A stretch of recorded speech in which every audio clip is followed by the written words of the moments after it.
Special ಡೇಯಲ್ಲಿ special ಆದಂಥ ಒಂದು recipe. Finally ನಾವು ಒಂದು ಕೇಕ್ ತಂದ್ವಿ. ಉರ್ರೇ.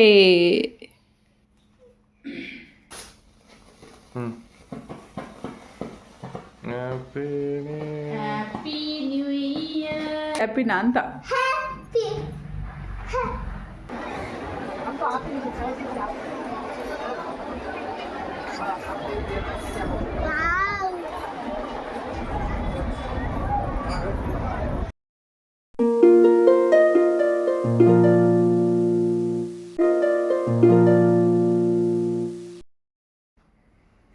ಬ್ಲಾಗಿಂಗ್. ಇವತ್ತು ನಮ್ಮಪ್ಪ ಕೇಕ್ ತಂದಿದೆ.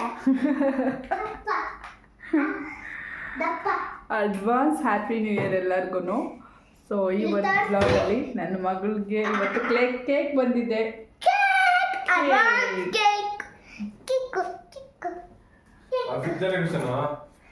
ಖುಷಿಗೆ ಪಾರನೇ ಇಲ್ಲ ಅವಳು. ಖುಷಿಗೆ ಕೇಕ್ ಬಂದಿದೆ ಅಂತ. ಹ್ಯಾಪಿ ನೇರಲ್ಲ ನಿನಗೆ ಹ್ಯಾಪಿನಾ ಅಂತ.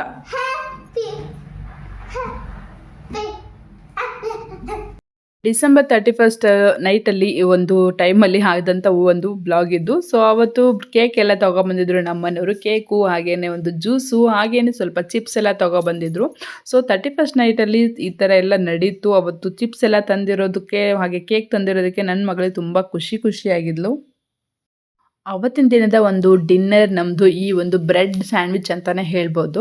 ಸೊ ಈ ಒಂದು ಬ್ರೆಡ್ಡನ್ನು ಮೇಲೆ ಕೆಳಗೆ ಈ ಥರ ರೋಸ್ಟ್ ಮಾಡ್ಕೊಂಬಿಟ್ಟು ಸೊ ಒಗ್ಗರಣೆ ಥರ. ಸೊ ನಾನು ಏನು ಮಾಡಿದ್ದೆ ಅಂದರೆ ಆನಿಯನ್ನು, ಕ್ಯಾರೆಟು ಹಾಗೆ ಕ್ಯಾಪ್ಸಿಕಮ್ ಇವು ಮೂರನ್ನು ಸ್ವಲ್ಪ ಸಾಲ್ಟ್ ಹಾಕ್ಬಿಟ್ಟು ಫ್ರೈ ಮಾಡ್ಕೊಂಡಿದ್ದೆ. ಅದನ್ನು ಈ ಬ್ರೆಡ್ ಸೆಂಟ್ರಲ್ ಹಾಕಿದ್ದೀನಿ. ಅದ್ರ ಮೇಲೆ ಒಂದು ಟೊಮೊಟೊ ಇಟ್ಬಿಟ್ಟು ಮೇಲ್ಗಡೆ ಒಂದು ಚೀಸ್ ಥರ ಬರುತ್ತಲ್ಲ, ಸೊ ಅದನ್ನು ಪ್ರೆಸ್ ಮಾಡ್ಕೊಂಡು ಹಾಕ್ಕೊಂಡ್ರೆ ಆಯಿತು ಫ್ರೆಂಡ್ಸ್. ತುಂಬಾ ಟೇಸ್ಟಾಗಿ ಚೆನ್ನಾಗಿರುತ್ತೆ. ಸೊ ನಮ್ಮ ಹತ್ರ ಹಂಚಿನ ಮೇಲೆ ಇಟ್ಬಿಟ್ಟು ಈ ಥರ ಮಾಡಿದ್ರೆ ಯಾವ ಓವನ್ಗೂ ಕಡಿಮೆ ಇಲ್ಲ ಅಂತ ಹೇಳ್ಬೋದು. ಸೊ ಅದಾದಮೇಲೆ ಈ ಥರ ಟ್ರ್ಯಾಂಗಲ್ ಶೇಪಲ್ಲಿ ಕಟ್ ಮಾಡಿಕೊಂಡು ತಿಂದರೆ ಆಹಾ, ಆ ಒಂದು ಚೀಸು ಹರಿತಾ ಇರುತ್ತೆ. ತಿನ್ನುವಾಗ ಬಾಯಲ್ಲಿ ಸೆಂಟ್ರಲ್ಲಿ ಆ ಒಂದು ಕ್ಯಾಪ್ಸಿಕಮ್ಮು, ಟೊಮೊಟೊ ಬಾಯಿಗೆ ಸಿಗ್ತಾ ಇದ್ರೆ ಒಳ್ಳೆ ಟೇಸ್ಟ್ ಅನಿಸ್ತಾ ಇರುತ್ತೆ. ಸೊ ನನ್ನ ಮಗಳಿಗೆ ಈ ಥರ ಮಾಡಿಕೊಟ್ರೆ ತುಂಬ ಇಷ್ಟಪಟ್ಟು ತಿಂತಾಳೆ. ತಿನ್ನೋದು 2-3 ಪೀಸು ಹಾಫಲ್ಲಿ ಆದ್ರೂ ಎಂಜಾಯ್ ಮಾಡಿಕೊಂಡು ಖುಷಿಯಿಂದ ಇಷ್ಟಪಟ್ಟು ತಿಂತಾಳೆ. ಅದಾದಮೇಲೆ ನಾವು ಕೇಕ್ ಕಟ್ ಮಾಡೋಣ ಅಂದ್ಬಿಟ್ಟು ಇವಾಗ ನಾವು ಅದರ ಒಂದು ಕೇಕ್ ಕಟ್ಟಿಂಗ್ ಮಾಡೋಣ. ಇನ್ನು ನನ್ನ ಮಗಳು ಟೈಮ್ ಆಗೋಯ್ತು, ಮಲಗ್ತಾಳೆ ಪಾಪ. ಅವಳನ್ನ ವೆಯ್ಟ್ ಮಾಡಿಸೋದು ಬೇಡ ಅಂದ್ಬಿಟ್ಟು ಅವಳಿಗೋಸ್ಕರ ತಂದಿರೋಂಥ ಒಂದು ಕೇಕನ್ನು ಸೊ ಕಟ್ ಮಾಡೋಣ ಅಂದ್ಬಿಟ್ಟು ಸೊ ಈಗ ಕಟ್ ಮಾಡ್ಸೋಕೆ ರೆಡಿ ಮಾಡ್ತಾಯಿದ್ದೀನಿ. ಸೊ ಈ ಥರ ಒಂದು ಕೇಕು ಈ ಥರ ಇದೆ ಲುಕ್ಕು. ನೋಡಿ ಎಷ್ಟು ಚೆನ್ನಾಗಿದೆ. ಮೇಲ್ಗಡೆ ಚಾಕ್ಲೇಟ್ ಫ್ಲೇವರ್ ಇದೆ, ಒಳಗಡೆ ಕ್ರೀಮಿ ಆಗಿತ್ತು. ಮೇಲ್ಗಡೆ ಪೆನ್ಸಿಲು ಆ ಥರ ಫ್ಲವರು ನೋಡೋಕೆ ಒಂಥರ ಡಿಫ್ರೆಂಟಾಗಿ ಲುಕ್ಕಾಗಿ ಚೆನ್ನಾಗಿ ಕಾಣ್ತಾ ಇತ್ತು. ಇದೇ ಫಸ್ಟ್ ಟೈಮು ನಾವು ಇಷ್ಟು ವರ್ಷದಲ್ಲಿ ಈ ಥರ ಗ್ರ್ಯಾಂಡಾಗಿ ಸೆಲೆಬ್ರೇಷನ್ ನ್ಯೂ ಇಯರ್ ಅಡ್ವಾನ್ಸ್ ಆಗಿ ವೆಲ್ಕಮ್ ಮಾಡ್ಕೊಂಡಿದ್ದು ಅಂತ ಹೇಳ್ಬೋದು. ಸೊ ಅದಾದಮೇಲೆ ಸೊ ಈ ಒಂದು ದೀಪ ಹಚ್ತೀವಲ್ಲ, ಈ ಒಂದು ಕ್ಯಾಂಡಲ್ ಥರ ಇದೆಯಲ್ಲ, ಅದನ್ನು ನಾವು ಉಲ್ಟಾ ಇಡಬೇಕಿತ್ತು. ಸ್ಟ್ರೈಟ್ ಇಟ್ಬಿಟ್ಟಿದ್ದೀವಿ. ಸೊ ಅದು ಮ್ಯಾಚ್ ಬಾಕ್ಸಿಂದ ಹತ್ತುವಾಗ ಹತ್ತಾನೇ ಇರಲಿಲ್ಲ ಫ್ರೆಂಡ್ಸ್. ಪಟ ಅಂತ ಇತ್ತು. ನೋಡಿ ತೋರಿಸ್ತಾ ಇದ್ದೀನಲ್ಲ, ಇದೆಯಲ್ಲ, ಇದು ನೀಟಾಗೇ ಇರಲಿಲ್ಲ. ಈ ಥರ ಇಟ್ಬಿಟ್ಟಿದ್ದೀವಿ. Happy new year, happy new year, happy new year. ಈ ಮಕ್ಕಳಿಗೆ ಅದು ಕೇಕ್ ಕಟ್ ಮಾಡೋದು ಅಂದರೆ ಅದೇನು ಖುಷಿನೋ ಅಂತ ಗೊತ್ತಿಲ್ಲ ಫ್ರೆಂಡ್ಸ್ ಅಲ್ವಾ. ನಿಮ್ಮ ಮನೇಲಿ ಇದೇ ಥರನ? ನನ್ನ ಮಗಳಂತೂ ಯಾರದೇ ಬರ್ಡೇ ಇರಲಿ, ಅವಳದಷ್ಟೇ ಅಲ್ಲ, ಬೇರೆ ಬರ್ಡೇಲಿ ಇವಳೇ ಹೋಗ್ಬಿಟ್ಟು ಕಟ್ ಮಾಡೋಕ್ಕೆ ಮುಂದೆ ಹೋಗ್ತಾಳೆ. ಸೊ ಮಕ್ಕಳೇ ಆ ಥರ ಅಲ್ವಾ. ಸೊ ಕೇಕ್ ಕಟ್ಟಿಂಗಲ್ಲೇ ತುಂಬ ಇಷ್ಟಪಡ್ತಾರೆ. ಹಾಗಾಗಿ ಅವಳನ್ನೇ ಬಿಟ್ಬಿಟ್ಟಿದ್ವಿ, ನೀನೇ ಕಟ್ ಮಾಡು ಅಂದ್ಬಿಟ್ಟು. ಈ ಥರ ಕಟ್ ಮಾಡು, ಆ ಥರ ಕಟ್ ಮಾಡೋದು ಅವಳಿಗೆ ಒಂಥರ ಖುಷಿ ಕಟ್ ಮಾಡುವಾಗ. Happiness should be loaded. Happy New Year 26. Thank you. Taga papa. ಇದು ಬಂದು January 1 ವ್ಲಾಗು. ಸೊ ಇವತ್ತಿಂದ ನಾನು ಲುಕ್ ಈ ಥರ ಇದೆ ನೋಡಿ ಫ್ರೆಂಡ್ಸ್. ದೇವಸ್ಥಾನಕ್ಕೆ ಹೋಗೋಣ ಅಂದ್ಬಿಟ್ಟು ರೆಡಿ ಆಗ್ತಾ ಇದ್ದೆ ಈಗ. ಹ್ಯಾಪಿ ನ್ಯೂ ಇಯರ್ ಇವತ್ತು. ಹ್ಯಾಪಿ ನ್ಯೂ ಇಯರ್ ಇಡಿ guys. Happy new year to everyone. ನಿನ್ನೆ ನಾವು ಹ್ಯಾಪಿ ನ್ಯೂ ಇಯರ್ ಸೆಲೆಬ್ರೇಷನ್ ಮಾಡಿದ್ವಿ. ನೈಟಲ್ಲಿ ಕೇಕ್ ತಿಂದ್ವಿ. ನೈಟಲ್ಲಿ ಕೇಕ್ ತಂದಿದ್ವಲ್ಲ, ತೋರಿಸಿದ್ನಲ್ಲ. ಸೊ ನೈಟಲ್ಲಿ ಕೇಕ್ ತಂದ್ವಿ, ಕಟ್ ಮಾಡಿದ್ದು, ಸೆಲೆಬ್ರೇಷನ್ ಎಲ್ಲ ಆಯಿತು. ಸೊ ಅದಾದಮೇಲೆ ಮಾರ್ನಿಂಗ್ ಈಗ ಇವಾಗ ಒಂದು ಟೊಮೊಟೊ ಬಾತ್ ಮಾಡಿದ್ದೆ. ಟೊಮೊಟೊ ಬಾತ್ ಮುಗಿಸ್ಕೊಂಡು ಈಗ ಟೊಮೊಟೊ ಬಾತು ಪಾಯಸ ಮಾಡಿದ್ದೆ, ಶಾವಿಗೆ ಪಾಯಸ ಎಲ್ಲ ತಿಂದುಬಿಟ್ಟು ಈಗ ಹೊರಡ್ತಾ ಇದ್ದೀವಿ. ಎಲ್ಲಿಗೆ ಅಂದರೆ ದೇವಸ್ಥಾನಕ್ಕೆ. ತುಂಬ ದಿನ ಆಗಿತ್ತು ಬನಶಂಕರಿ ದೇವಸ್ಥಾನಕ್ಕೆ ಹೋಗಬೇಕು ಅಂದ್ಕೊಂಡು ಹೋಗೋಕ್ಕೆ ಆಗಿರಲಿಲ್ಲ. ಸೊ ಹಾಗಾಗಿ ಇವತ್ತು ಬನಶಂಕರಿ ದೇವಸ್ಥಾನಕ್ಕೆ ಹೋಗೋಣ ಅಂದ್ಬಿಟ್ಟು ಸೀರೆ ಉಟ್ಕೊಂಡಿದ್ದೀನಿ. ಈ ಸೀರೆ ಆ್ಯಕ್ಚುಲಿ ನೀವು ನೋಡೋಣ, ಹಳೆ ಬ್ಲಾಗಲ್ಲಿ ಹಾಕ್ಕೊಂಡಿದ್ದೆ, ಅಪ್ಲೋಡ್ ಮಾಡ್ತೀನಿ, ಟ್ರೈ ಮಾಡ್ತೀನಿ. ಆದರೆ ಇಲ್ಲಾಂದರೆ ಇಲ್ಲ ಅದನ್ನು. ಓಕೆ, ಬನ್ನಿ ಈಗ ಸ್ವಲ್ಪ ಮಡ್ಲಕ್ಕಿ ಹಾಕೋಬೇಕು ದೇವಸ್ಥಾನಕ್ಕೆ ಅಂದ್ಬಿಟ್ಟು ಎಲ್ಲ ರೆಡಿ ಮಾಡಿ ಇಟ್ಕೊಂಡೆ. ಮಡ್ಲಕ್ಕಿ ನಾನು ಯೂಶ್ವಲಿ ತೊಗೊಂಡು ಹೋಗ್ತೀನಿ, ಯಾವಾಗ ಹೊರಟು ಮಡ್ಲಕ್ಕಿನೇ ತೊಗೊಂಡು ಹೋಗೋದು ದೇವಿಗೆ. ಸೊ ಹಾಗಾಗಿ ಈಗ ತೊಗೊಂಡು ಹೋಗಬೇಕು ಅಂದು ಕವರಿಗೆ ಹಾಕೋತೀನಿ. ಸೊ ಅದಾದಮೇಲೆ ನೆಕ್ಸ್ಟ್ ಇಲ್ಲಿಂದ ಬಸ್ಸಿಗೆ ಹೊರಟು ಬಸ್ಸಿಂದ ದೇವಸ್ಥಾನಕ್ಕೆ ಹೋಗೋದು. ಟೈಮು ಸ್ವಲ್ಪ ಲೇಟೇ ಆಯಿತು. ಇಟ್ಸ್ ಓಕೆ, ಇನ್ನೇನು ಮನೆಗೆ ಬಂದು ಇನ್ನೇನು ಮಾಡೋದಿಲ್ಲ. ಸಾಯಂಕಾಲ ಆದರೂ ಇಟ್ಸ್ ಓಕೆ, ನೋ ಪ್ರಾಬ್ಲಮ್. ಹಾಗಾಗಿ ಹೋಗ್ತಾ ಇದ್ದೀನಿ ಲೇಟಾಗಿನೇ. ಬನ್ನಿ ಹೋಗ್ತಾ ಅಪ್ಡೇಟ್ ಕೊಡ್ತೇನಂತೆ. ಇವತ್ತಿನ ದಿನದಲ್ಲಿ ಬಸ್ಸು ಕೂಡ ಸಿಕ್ಕಿದ್ದು ನನಗೆ ಸ್ವಲ್ಪ ಲೇಟೇ ಆಯಿತು. ಅದಾದಮೇಲೆ ಬಸ್ಸಿಂದ ಸೀದಾ ಬನಶಂಕರಿ ದೇವಸ್ಥಾನಕ್ಕೆ ಹೋದ್ವಿ. ಅಲ್ಲಿ ತುಂಬಾ ರಶ್ ಇತ್ತು. ಬನಶಂಕರಿ ತಾಯಿದು ಜಾತ್ರೆ ಅಂತ ಹೇಳ್ತಾ ಇದ್ರು. ರಶ್ ಆಗಿದೆ ಎಲ್ಲ ಕಡೆ.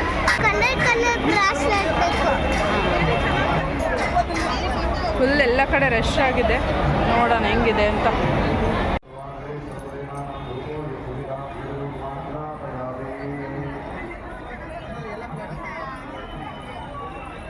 ಹೊಸ ವರ್ಷಕ್ಕೆ ಎಲ್ಲ ಬರ್ತಾ ಇದ್ದಾರೆ. ಎಂಟ್ರೆನ್ಸಲ್ಲಿ ನೋಡಿ ಈ ಥರ ಒಂದು ನೋಡೇ ಇರ್ತೀರ ಎಲ್ಲರೂ. ದೇವಿಯ ಒಂದು ದರ್ಶನ ಇಲ್ಲಿಂದ ಸ್ಟಾರ್ಟ್ ಆಗುತ್ತೆ ದೇವಿದು. ಸೊ ಹೊರಗಡೆ ಇವಾಗ ಆರ್ಚ್ ಇಟ್ಟಿದ್ದಾರೆ ಇಲ್ಲಿ. ಇದು ಬಂದು ಇವಾಗ ಇನ್ನು 2 ಡೇಸಲ್ಲಿ ಹುಣ್ಣಿಮೆ ಬರುತ್ತೆ. ಹುಣ್ಣಿಮೆ ದಿನ ತಾಯಿದು ಒಂದು ಜಾತ್ರೆ ನಡೆಯುತ್ತೆ ಅಂತ.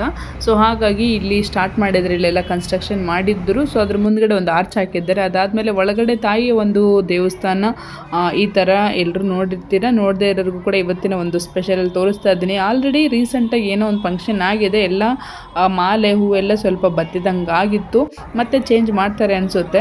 ಸೊ ಅದಾದಮೇಲೆ ಇಲ್ಲಿ ಒಳಗಡೆ ಹೋಗ್ತಾ ಇದ್ದೀವಿ. ಜನ ಅಂತೂ ತುಂಬ ಹೊಸ ವರ್ಷ ಆಗಿರೋದ್ರಿಂದ ತಾಯಿಯ ಒಂದು ದರ್ಶನ ತಗೊಳ್ಳೋದಕ್ಕೆ ಪ್ರತಿಯೊಬ್ಬರು ಬಂದಿದ್ದರು. ರಜಾ ಇರೋ ಕಾರಣ, ಹಾಗೆಯೇ ಹೊಸ ವರ್ಷ ಕೂಡ ತುಂಬ ಜನ ಬಂದಿದ್ದರು. ತುಂಬಾ ರಶ್ ಇತ್ತು. ನಾವು ಹೋದಾಗ ಆಲ್ರೆಡಿ ಮಧ್ಯಾಹ್ನನೇ ಆಗಿತ್ತು. ಆದ್ರೂ ಆ ಟೈಮಲ್ಲಿ ಯೂಶ್ವಲಿ ಕ್ಲೋಸ್ ಮಾಡ್ತಾಯಿದ್ರು. ಇವತ್ತು ಕ್ಲೋಸ್ ಮಾಡಿರಲಿಲ್ಲ, ಓಪನ್ನೇ ಇತ್ತು.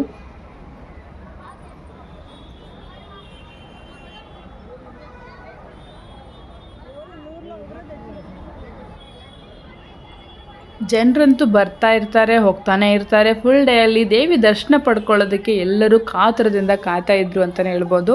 ಸೊ ಎಲ್ಲರೂ ಬರ್ತಾಯಿದ್ರು, ಹೋಗ್ತಾಯಿದ್ರು. ಸೊ ಈಗ ಕನ್ಸ್ಟ್ರಕ್ಷನ್ ತುಂಬ ಕಡೆ ಮಾಡ್ತಾ ಇದ್ದಾರೆ. ತುಂಬ ಚೇಂಜಸ್ ಎಲ್ಲ ಆಗ್ತಾಯಿದೆ ದೇವಸ್ಥಾನದಲ್ಲಿ. ನಾನು ಸುಮಾರು ತಿಂಗಳಾಗಿತ್ತು, ಹೆಚ್ಚು ಕಡಿಮೆ 1-2 ತಿಂಗಳಾಗಿತ್ತು ಅನ್ಬೋದು, ಹೋಗಿರಲಿಲ್ಲ. ಸೊ ಅಲ್ಲಿ ಎಂಟ್ರೆನ್ಸಲ್ಲಿ ನೀರು ಆ್ಯಕ್ಚುಲಿ ಕೈಕಾಲು ತೊಳ್ಕೊಳಕ್ಕೆ ಬಿಡ್ತಾಯಿದ್ರು. ಸೊ ಈಗ ಇಲ್ಲಿ ಬಿಟ್ಟಿದ್ದಾರೆ. ಸೊ ಅದಾದಮೇಲೆ ಹೀಗೇನೆ ಅರಳಿಕಟ್ಟೆಯನ್ನು ನೋಡ್ಕೊಂಡು ಹೋಗ್ತಾ ಇದ್ವಿ. ತಾಯಿಯ ಒಂದು ದರ್ಶನ ನಾನು ತುಂಬ ದಿನದಿಂದನೂ ಹೋಗ್ಬೇಕು ಅನ್ಕೋತಾನೆ ಇದ್ದೆ. ನನ್ನ ಮಗಳಿಗೆ ರಜಾ ಇರಲಿಲ್ಲ ಇಷ್ಟು ದಿನ. ಅವಳಿಗೆ ಕ್ರಿಸ್ಮಸ್ ಹಾಲಿಡೇ ಬಂದಾಗಿಂದ ಎಲ್ಲೂ ಕರ್ಕೊಂಡೇ ಹೋಗಿರಲಿಲ್ಲ ಪಾಪ ಅವಳನ್ನು. ಅಟ್ಲೀಸ್ಟ್ ಇದು ಹೊಸ ವರ್ಷ ಇಲ್ಲಾದರೂ ಅವಳನ್ನು ಕರ್ಕೊಂಡು ಹೋಗಿ ಅವಳಿಗೊಂದು ಖುಷಿ ಕೊಡಿಸೋಣ, ಎಂಜಾಯ್ಮೆಂಟ್ ಆಗಿ, ಅವಳಿಗೂ ಕೂಡ ಹ್ಯಾಪಿ ಮೂಮೆಂಟ್ ಇರುತ್ತೆ ಅಂದ್ಬಿಟ್ಟು ಅವಳನ್ನು ಹೊಸ ವರ್ಷದ ದಿನ ಹಾಗೆ ತಾಯಿ ದರ್ಶನ ಪಡಿಸೋಣ ಅಂದ್ಬಿಟ್ಟು ಇವತ್ತು ಹೋಗಿದ್ವಿ. ತುಂಬ ಚೆನ್ನಾಗಿತ್ತು. ಎಲ್ಲ ಕಡೆ ಲೈಟಿಂಗ್ಸ್ ಹಾಕಿದ್ದಾರಲ್ಲ ಫ್ರೆಂಡ್ಸ್, ಇದು ನೈಟಲ್ಲಿ ನೋಡಬೇಕು, ಸೂಪರಾಗಿ ಕಾಣಿಸುತ್ತೆ ನೈಟಲ್ಲಿ. ಯಾಕಂದರೆ ಲೈಟಿನ ಬೆಳಕಲ್ಲಿ ಸಾಯಂಕಾಲ ಟೈಮಲ್ಲಿ ಈ ಒಂದು ಬೆಳಕಿಂದ ತಾಯಿ ತುಂಬ ಚೆನ್ನಾಗಿ ಕಂಗೊಳಿಸ್ತಾಳೆ ಅಂತಲೇ ಹೇಳ್ಬೋದು.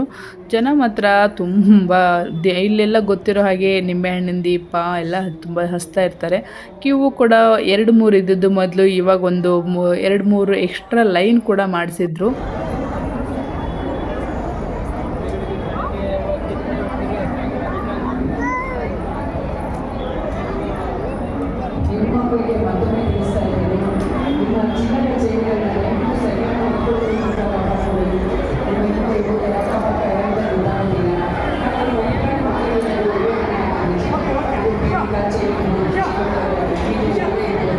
ಹಾಗೆ ಇಲ್ಲಿ ದೇವಿ ದರ್ಶನಕ್ಕೆ ಬಂದಿರೋರು ಪ್ರತಿಯೊಬ್ಬರು ಚೆನ್ನಾಗಿ ದರ್ಶನ ಮಾಡ್ಕೊಂಡು ಹೋಗ್ಲಿ ಅಂದ್ಬಿಟ್ಟು ಅಲ್ಲಿ ಅನೌನ್ಸ್ಮೆಂಟ್ ಅಂತೂ ನಡೀತಾನೆ ಇತ್ತು. ನಿಮ್ಮ ಒಂದು ಚಿನ್ನದ ಮೇಲೆ ಸರದ ಮೇಲೆ ನಿಮ್ಮ ಗಮನ ಇರಲಿ, ಸರಗಂತೂ ಹೊತ್ಕೊಳ್ಳೋ ಎನಿ ಟೈಮ್ ಅನೌನ್ಸ್ ಇದ್ದೇ ಇರುತ್ತೆ. ಹಾಗೆ ಮಕ್ಕಳು ಹುಷಾರಾಗಿ ನಿಮ್ಮ ಜೊತೆಗೆ ಬಂದಿರೋ ಮಕ್ಕಳಾಗಲಿ, ದೊಡ್ಡವರಾಗಲಿ, ಹಿರಿಯರಾಗಲಿ, ನಿಮ್ಮ ಫ್ಯಾಮಿಲಿ ಜೊತೆಗೆ ಬಂದರೆ ಫ್ಯಾಮಿಲಿ ಜೊತೆಗೆ ಇರಿ ಅಂದ್ಬಿಟ್ಟು. ಯಾಕಂದರೆ ಹೊಸ ವರ್ಷದ ನಾವು ಖುಷಿಯಿಂದ ಹೋಗಿರ್ತೀವಿ. ಅವತ್ತಿನ ದಿನ ನಮ್ಮ ಮನಸ್ಸಿಗೆ ಬೇಜಾರು ಮಾಡಿಕೊಂಡು ತಾಯಿನ ನಾವು ಮನಸ್ಸಲ್ಲಿ ಬೇಜಾರು ಮಾಡಿಕೊಂಡು ಬೈಕೊಂಡು ಹೋಗದೆ ಇರಲಿ ಅಂದ್ಬಿಟ್ಟು. ಸೊ ತಾಯಿಯಿಂದನೇ ತುಂಬ ಪವರ್ಫುಲ್ ಇದೆ. ಸೊ ನಾವು ಯಾರೋ ಮಾಡೋ ಒಂದು ಅಜಾಗರೂಕತೆಯಿಂದ ತಾಯಿ ಮೇಲೆ ಹೊಣೆ ಹಾಕೋದು ತಪ್ಪಾಗುತ್ತೆ. ಸೊ ಹಾಗಾಗಿ ಎಲ್ಲರೂ ಹೇಳ್ತಾ ಇದ್ರು, ಅನೌನ್ಸ್ಮೆಂಟ್ ಅಂತೂ ತುಂಬಾ ನಡೀತಾ ಇತ್ತು. ನೋಡಿ ತಾಯಿ ಸ್ವಲ್ಪ ಆದಷ್ಟು ಮಟ್ಟಿಗೆ ತೋರಿಸ್ತಾ ಇದ್ದೀನಿ, ಕಂಪ್ಲೀಟಾಗಿ ತೋರ್ಸೋಕ್ಕಾಗಲ್ಲ, ಒಳಗಡೆ ಎಂಟ್ರಿ ಇರೋದಿಲ್ವಲ್ಲ. ಸೊ ಒಳಗಡೆಯಲ್ಲಿ ಈ ಥರ ಫ್ಲವರ್ ಎಲ್ಲ ಡೆಕೋರೇಷನ್ ಮಾಡಿಬಿಟ್ಟು ಸೊ ಈ ಥರ ತುಂಬ ಚೆನ್ನಾಗಿ ಅನಿಸ್ತಾ ಇತ್ತು. ಒಳಗಡೆ ಹೋದರೆ ಒಂದು ಯಾವುದೋ ಒಂದು ತೋಟಕ್ಕೂ ಹೋಗಿವೇನೋ ಅನ್ಬೇಕು, ಆ ಥರ ಫೀಲಲ್ಲಿತ್ತು. ತುಂಬ ಚೆನ್ನಾಗಿತ್ತು ಫ್ರೆಂಡ್ಸ್ ಒಳಗಡೆ ಮಾತ್ರ. ಹಾಗೆಯೇ ಆರ್ಚೆಲ್ಲ ಆ ಕಡೆ ಈ ಕಡೆ, ಯಾಕಂದರೆ ಇವಾಗ ಸದ್ಯದರಲ್ಲೇ ತಾಯಿಯ ಒಂದು ಜಾತ್ರೆ ನಡೆಯುತ್ತೆ ಅಂತ ಹೇಳ್ತಾಯಿದ್ರು. ಸೊ ಹಾಗಾಗಿ ಇದನ್ನೆಲ್ಲ ರೆಡಿ ಮಾಡಿದ್ದಾರೆ ಅಂತ ಅನಿಸುತ್ತೆ. ಸೊ ಜನರು ಮಾತ್ರ ತುಂಬ ಜನ ಒಳಗಡೆನೂ ಕ್ಯೂ, ಹಾಗೆಯೇ ಒಂದು ಫ್ರೀ ಕ್ಯೂ ಸಿಕ್ಕಾಪಟ್ಟೆ ಇತ್ತು. ಅದೇ ಥರ ದುಡ್ಡು ಕೊಟ್ಟು ಹೋಗ್ತಾರಲ್ಲ, 50 ರೂಪಾಯಿ 100 ರೂಪಾಯಿ ಆ ಥರ ಇದೆ, ಅದು ಕೂಡ ಅಲ್ಲೂ ಕೂಡ ಕ್ಯೂ ಜಾಸ್ತಿನೇ ಇದೆ. ಸೊ ಅದಾದಮೇಲೆ ಮುಂದೆ ಇಲ್ಲಿ ಗಣೇಶನ ಒಂದು ಪ್ರೇಯರ್ ಮಾಡಿಕೊಂಡು ಮುಂದೆ ಬಂದ್ವಿ. ಹಾಗೆ ತಾಯಿ ದರ್ಶನ ಆಯಿತು. ಅಲ್ಲಂತೂ ಫೋಟೋಕ್ಕೆಲ್ಲ ಅಲವಿರಲ್ಲ. ಹಾಗೆಯೇ ಮುಂದೆ ಬಂದರೆ ಒಂದು ಶಿವನ ಒಂದು ದರ್ಶನ ಆಯಿತು. ಸೊ ಅಲ್ಲಿ ಫೋಟೋಸ್ಗೆಲ್ಲ ಅಲವಿತ್ತು. ಸೊ ಅಲ್ಲಿ ನಾನು ಒಂದು ವಿಡಿಯೋ ಮಾಡಿಕೊಂಡೆ. ನನ್ನ ಈಶ್ವರ ನನ್ನಪ್ಪ ನೋಡೋಕ್ಕೆ ತುಂಬ ಖುಷಿ ಆಗ್ತದೆ. ಎಷ್ಟು ಚೆನ್ನಾಗಿ ಕಾಣ್ತಾಯಿದೆ ನೋಡಿ ಫ್ರೆಂಡ್ಸ್ ಆ ಮುಖವಾಡ ನೋಡೋದಕ್ಕೆ ಅಲ್ವಾ, ತುಂಬ ಚೆನ್ನಾಗಿ ಅನಿಸ್ತು. ಅಲ್ಲಿಂದ ನೆಕ್ಸ್ಟ್ ನಾವು ಶಾಕಾಂಬರಿ ದೇವಸ್ಥಾನಕ್ಕೆ ಹೋದ್ವಿ. ಶಾಕಾಂಬರಿ ಮತ್ತು ಬನಶಂಕರಿ ತಾಯಿ ಸನ್ನಿಧಿ ಅಂತ ತೋರಿಸ್ತಾರಲ್ಲ, ಸೊ ಅಲ್ಲಿ ಹೋದ್ವಿ. ಅಲ್ಲಿ ಹೋದ್ಮೇಲೆ ಶಾಕಾಂಬರಿ ಅಮ್ಮನವರ ಒಂದು ದರ್ಶನ ತುಂಬ ನೀಟಾಗಿ ಚೆನ್ನಾಗಾಯಿತು. ಅಲ್ಲೂ ಕೂಡ ಒಂದು ಮಂಗಳಾರತಿ ತಟ್ಟೆ ಎಲ್ಲ ಇಟ್ಟು ತಾಯಿನ ಒಂದು ಜೋಕಾಲಿ ಅಂತ ಹೇಳ್ತಾರೆ, ಉಯ್ಯಾಲೆ ಅಂತ ಹೇಳ್ತೀರಾ, ಅದರ ಮೇಲೆ ಕೂರಿಸ್ಬಿಟ್ಟು ತಾಯಿನ ತೂಗ್ತಾನೇ ಇದ್ದರು ಉಯ್ಯಾಲೆ ಮೇಲೆ.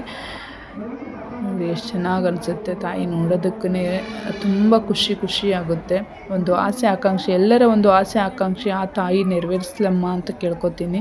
ಪ್ರತಿಯೊಬ್ಬರು ಹೊಸ ವರ್ಷದ ದಿನ ನಾವು ಒಳ್ಳೊಳ್ಳೆ ಹೋಪ್ ಇಟ್ಕೊಂಡು ಈ ಒಂದು ಹೊಸ ವರ್ಷನ ಈ ವರ್ಷ ನಮ್ಮ ಲೈಫಲ್ಲಿ ಎಲ್ಲನೂ ಸಕ್ಸಸ್ಫುಲ್ ಆಗಲಿ ಅಂದ್ಬಿಟ್ಟು ಕೇಳ್ಕೊಳ್ಳೋಕೆ ನಾವು ತಾಯಿ ಹತ್ರ ಹೋಗಿರ್ತೀವಿ. ಎಲ್ಲನೂ ಚೆನ್ನಾಗಾದರೆ ನಮಗೂ ಕೂಡ ಖುಷಿನೇ. ಮುಂದಿನ ದಿನಗಳು ಎಲ್ಲರ ಲೈಫಲ್ಲೂ ತುಂಬ ಚೆನ್ನಾಗಾಗಲಿ.